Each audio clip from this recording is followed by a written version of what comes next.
The Glorious Revolution was neither glorious nor bloodless.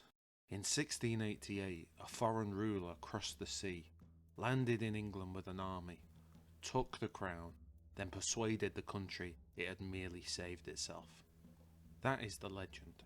The reality looked far closer to a brilliantly managed seizure of power.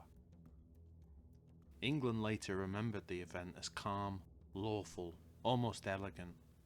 A Catholic king left, a Protestant pair arrived. Parliament gained ground, crisis resolved. Clean, reassuring. Nearly neat enough to sound inevitable.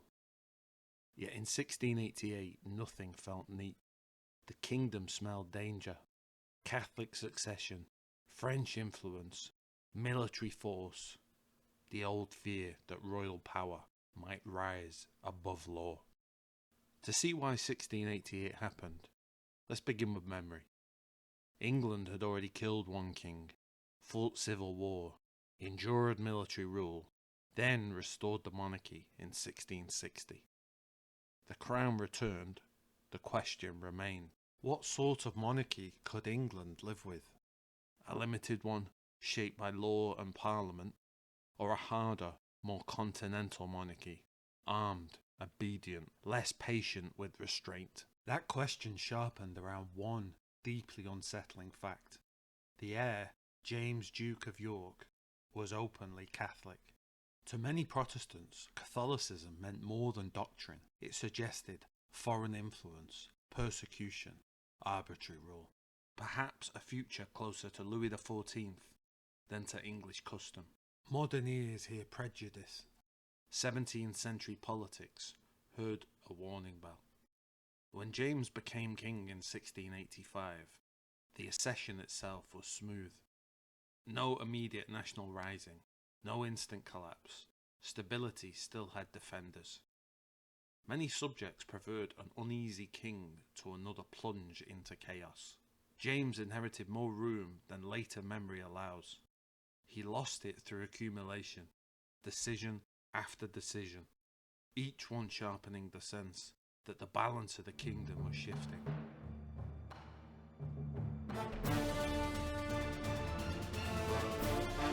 The first crack opened with rebellion. James Scott, Duke of Monmouth, landed in the west and tried to raise the kingdom against the crown. Militarily, the revolt failed. Politically, the aftermath poisoned James' reign. Sedgemoor ended the rebellion. It also opened the door to a spectacle of punishment that lingered longer than the battle itself. The Bloody Assize turned victory into warning. Executions, transportations, exemplary terror. The message was unmistakable. James may have seen discipline. Many observers saw a glimpse of the future. Not a king restoring order, a king teaching the nation what resistance would cost. Fear rarely arrives in one dramatic burst. More often it gathers, sentence by sentence, example by example. Then came the pattern. James expanded the standing army. He placed Catholics in positions of trust. He tested the boundaries of the law rather than working within them. Critics did not need him to declare absolutism. They only had to feel that he preferred authority without friction, obedience without negotiation, power without the old English habit of asking who had granted it. The Declaration of Indulgence made the conflict unmistakable. James presented it as toleration. Plenty of subjects saw something darker, a king claiming the right to suspend law whenever it suited him. That distinction lay at the heart of the crisis. Religious liberty sounded generous. Royal power above statute sounded dangerous. James insisted on the first. His critics heard the second. The confrontation hardened when James ordered the declaration read from Anglican pulpits. 7 bishops petitioned for relief. He prosecuted them. The move was disastrous. It turned a dispute over policy into a public contest over legitimacy. A king who meant to display strength instead suggested insecurity. Worse still, he chose bishops as his targets, men whose robes carried moral weight far beyond court politics. Their acquittal wrecked the performance. Crowds celebrated. The result travelled faster than any royal reassurance could. By the summer of 1688, James had alarmed political elites, unsettled the Church of England, stirred suspicion in the army, then failed to crush dissent where he most needed to look invincible. The monarchy still stood. Confidence in it had begun to leak away. For a while, many people tolerated all this for one reason. They expected the crisis to end naturally. James had Protestant daughters, Mary and Anne. Mary was married to William of Orange. Time, therefore, seemed the safest remedy. Then a son was born in June 1688. Suddenly the issue was no longer one Catholic king. It was the prospect of a Catholic dynasty. Across the water stood William of Orange, already bound to England by marriage, pulled by something larger than family. Europe was tightening around Louis XIV. William's life's work was resistance to French power, and England, tied too closely to James, could tilt towards France. That possibility threatened not only English Protestants, it threatened the whole strategic balance William needed to survive. Here, English fear met Dutch necessity. The invitation followed. A small group later known as the Immortal Seven wrote to William, urging intervention. The language was careful because appearances mattered. William could not look merely as a conqueror. He had to arrive as the defender of English liberties, Protestant religion, lawful government. The army would be real. The justification had to sound native. William prepared with unusual sophistication. Ships, troops, propaganda, legal language, public theatre, all of it mattered. His declaration read almost as if it was a rescue notice. He would come, he said, to secure liberties and a free parliament. The genius of the move lay there. England was about to be invaded. The invasion would be framed as restoration. William landed at Torbay in November 1688. In another age, such a moment might have triggered instant patriotic resistance. A foreign army on English soil, a reigning king still in place. Yet the regime did not stiffen, it softened. That is the secret of 1688. James did not lose first on the battlefield. He lost in the minds of the people who would have had to defend him. As William advanced, support for James thinned with startling speed.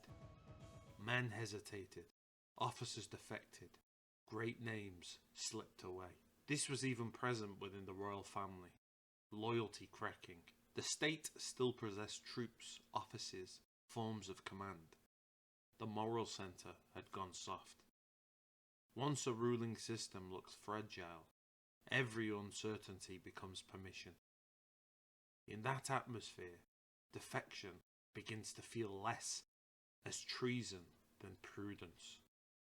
James wavered, negotiated, retreated, then tried to flee. That attempt carried immense constitutional value for his enemies. A king openly deposed by force would raise dangerous questions. A king who appeared to abandon his position made the settlement easier to dress in legal clothing. England was not eager to admit it was unmaking another monarch. It preferred the fiction of vacancy to the bluntness of deposition. The convention parliament assembled. Formulas were crafted with care. James had broken the trust of rule. James had fled. James had in effect vacated the throne.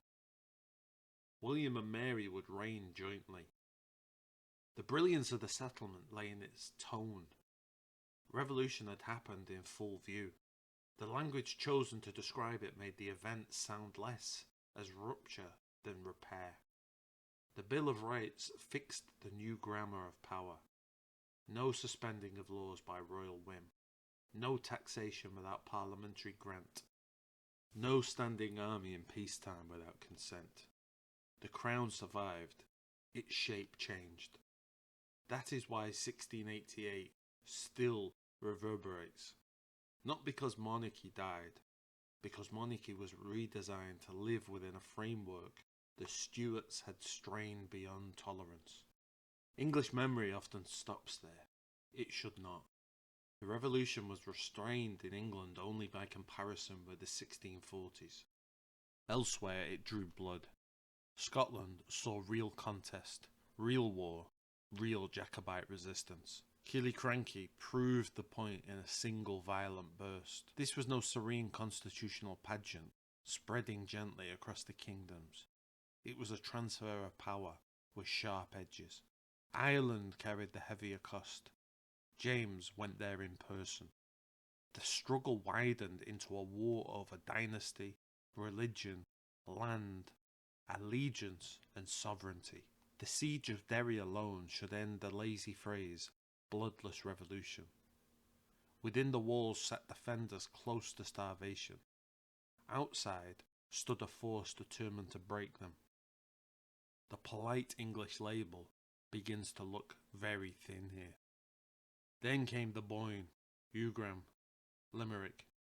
The war in Ireland turned the English constitutional settlement into a full military reckoning. One kingdom wrote a story of rescue. Another experienced siege, cavalry shock, defeat, and dispossession. Violence did not vanish, it moved. Memory in England later called the revolution measured because so much of the measuring was done elsewhere.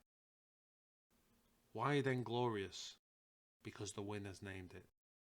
They needed a lawful revolution, not a naked coup. A saving intervention, not a foreign conquest. A constitutional correction, not a seizure of power. The label worked because it had captured part of the truth. England did avoid another vast civil war at the centre. It survived because it concealed the rest. So the Glorious Revolution was three things at once: an invasion, a regime collapse, a constitutional settlement. That combination made it durable. It changed who ruled. More importantly, it changed how rule could be justified. A king fled, an invader entered. A new order clothed itself in law. Britain later called the result glorious. The cleaner name won. The messier reality built the modern state. Look at 1688 closely enough. The whole event sharpens into a single sentence. A foreign prince took England by persuading England that it had only come to save it. That is why this era still has impact. Not merely as a turning point in British history, as a lesson in how power changes hands through fear, language, legitimacy, calculation, then memory. Next time, we return to the crisis that made 1688 possible, the English Civil War. It's been a raucous week, and we've seen some sun in Britain. For anybody out there that's struggling with something, as the famous quote goes, when you reach the end of your rope, tie a knot in it and hold on. Things could get rough in the next few weeks. Just remember, as another quote goes, there's no qualitative analysis to check out whether he's got some fire in his belly, or whether he will have savvy or street smarts when it comes to decision time. Remember that, ladies and gentlemen.